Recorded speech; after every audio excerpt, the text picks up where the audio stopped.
going to talk to you today about something that affects you each and every day of your lives. Food. We might not know where all of our food comes from. We might not even care. But you might be interested to know. We are lucky enough to live in one of the wealthiest nations in the world, which has the ability to grow an abundance of food. Our nation also leads the world in development and planting of genetically modified organisms. I'd like to discuss with you what is a genetically modified organism, or GMO for short, how these GMOs are created, and what are some of the United States' most grown GMOs and GMOs around the world. There's a lot of media coverage today, lately, about the use of GMOs and food products that they yield. GMOs are not some new thing. They've actually been around for decades. There have been numerous studies about the safety and public concerns surrounding the GMOs. All of our leading governmental agencies in charge of determining and monitoring safety, such as the Food and Drug Administration, U.S. Department of Agriculture, Environmental Protection Agency, along with the U.S. National Academy of Science, American Association for the Advancement of Sciences, and the American Medical Association, are involved in monitoring and ensuring the safety of our food supplies. More specifically, GMOs. Since the United States is leading the world in the planting of genetically modified organisms, it benefits all of us to know a little bit more about them. I feel it's important to all of us to know about the use of these GMOs in our food so that we can make our own educated decisions when purchasing or consuming these items, along with the knowledge and the reasoning behind these processes that they use. So what exactly is a GMO? Well, a GMO is also known as a biotech food. It's a plant or animal whose cells have been inserted with genes or a gene from an otherwise unrelated species to facilitate a specific characteristic in that plant or animal. The World Health Organization defines GMOs as organisms in which their DNA has been altered in a way that would not occur naturally.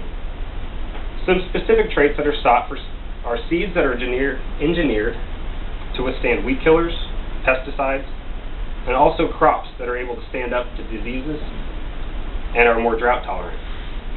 This technology allows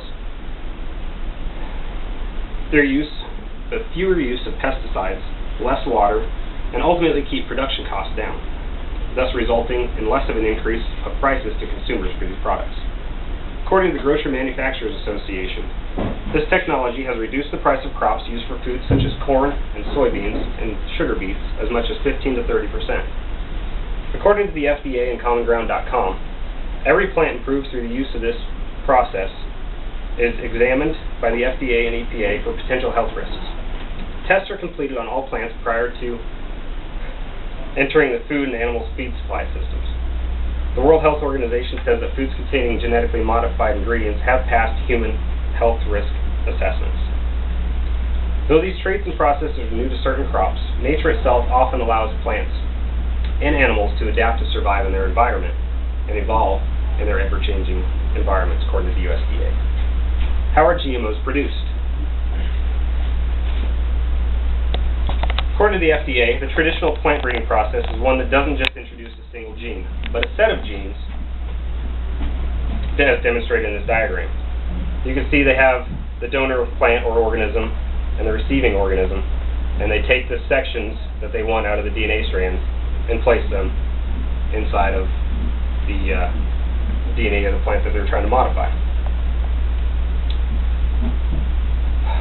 These genes may include the desired characteristics, such as plant breeding for flowers to cross different flowers to create a different color of a variant, such as purple roses. They also might even try to get rid of an unwanted characteristic, such as thorns, to create thornless roses. The process of genetic engineering that creates a GMO is more specific. As demonstrated in this diagram, instead of a number of genes transferred, the actual specific trait itself is picked out of that DNA strand and placed in the receiving DNA strand. The difference between genetically modifying and the traditional plant breeding process is the fact that the donor organism doesn't necessarily have to be of the same species. It could even be an insecticide that they use to pull pieces of DNA out to place them in the desired strand. According to the FDA, biotech foods have been in our food supply for about 20 years. although first genetically modified organism was developed about 40 years ago. The FDA merely regulates food and their ingredients and takes a very neutral stance in the use of GMOs, neither supporting nor condoning their use. What types and what effect are crops genetically modified for the United States and abroad?